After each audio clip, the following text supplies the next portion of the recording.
മുക്കുത്തികുന്ന post ഓഫീസിലെ ജീവനക്കാരൻ കത്തുകൾ നൽകുന്നില്ലെന്നാരോപിച്ച് നാട്ടുകാർ സമരത്തിനൊരുങ്ങുന്നു. പലവട്ടം പരാതി നൽകിയിട്ടും പരിഹാരമുണ്ടാകാത്തതിനാൽ നാളെ ചീരാൽ പോസ്റ്റ് ഓഫീസിലേക്ക് മാർച്ചും ധർണയും നടത്തുമെന്ന് നാട്ടുകാർ. ചീരാൽ പോസ്റ്റ് ഓഫീസ് പരിധിയിലെ മുക്കുത്തികുന്ന് പോസ്റ്റ് ഓഫീസിലെ ജീവനക്കാരൻ കത്തുകൾ വിതരണം ചെയ്യുന്നില്ലെന്നും ഇതിന് പരിഹാരം കാണണമെന്നും നാട്ടുകാർ. വർഷങ്ങളായി വകുപ്പ് തലത്തിൽ പലരും പരാതി നൽകിയിട്ടും പരിഹാരം കാണാൻ ഉദ്യോഗസ്ഥരും തയ്യാറായിട്ടില്ല.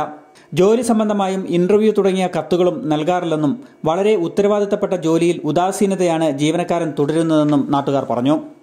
ഇതിനെതിരെ ശക്തമായ പ്രതിഷേധത്തിന് മുണ്ടക്കൊല്ലിയിൽ ജനകീയ സമിതി രൂപീകരിച്ചു. നാളെ സൂചനാ സമരമെന്ന നിലയിൽ ചീരാൽ പോസ്റ്റ് ഓഫീസിലേക്ക് മാർച്ചും ധർണയും നടത്തും. ധർണാ സമരം ചീരാൽ ഡിവിഷൻ ജില്ലാ പഞ്ചായത്ത് മെമ്പർ അമൽ ജോയി ഉദ്ഘാടനം ചെയ്യും. മുക്കുത്തിക്കുന്ന് പോസ്റ്റ് ഓഫീസ് പരിധിയിൽ വരുന്ന മുണ്ടക്കൊല്ലി, നൂൽപ്പുഴ, ചെട്ടിയാലത്തൂർ പ്രദേശങ്ങളിൽ കുറച്ചു കാലങ്ങളായിട്ട് തപാൽ വിതരണത്തിൽ വലിയ ക്രമക്കേടാണ് നടക്കുന്നത്.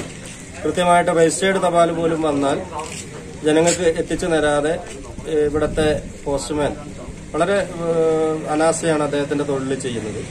കുറെ കാലങ്ങളായിട്ട് ഇതിങ്ങനെ പ്രതിഷേധം ഉണ്ടെങ്കിലും പലതരത്തിലുള്ള പരാതികൾ പോയിട്ടുണ്ടെങ്കിലും അത് ഉദ്യോഗസ്ഥ തലത്തിലും ഏതെല്ലാമോ തലത്തിൽ അത് ഒതുക്കി തീർത്തുകൊണ്ട് ഒരു നടപടിയുമില്ലാതെ ഇവിടുത്തെ സാധാരണക്കാർക്ക് ഇപ്പോഴും തപാൽ കൃത്യമായി കിട്ടാതെ പല ആളുകളുടെ ജോലി സാധ്യതയടക്കം പാൻ കാർഡ്, ആധാർ കാർഡ് പോലുള്ള അവരുടെ ആവശ്യങ്ങൾ അത് കൃത്യസമയത്ത് കിട്ടുകയോ.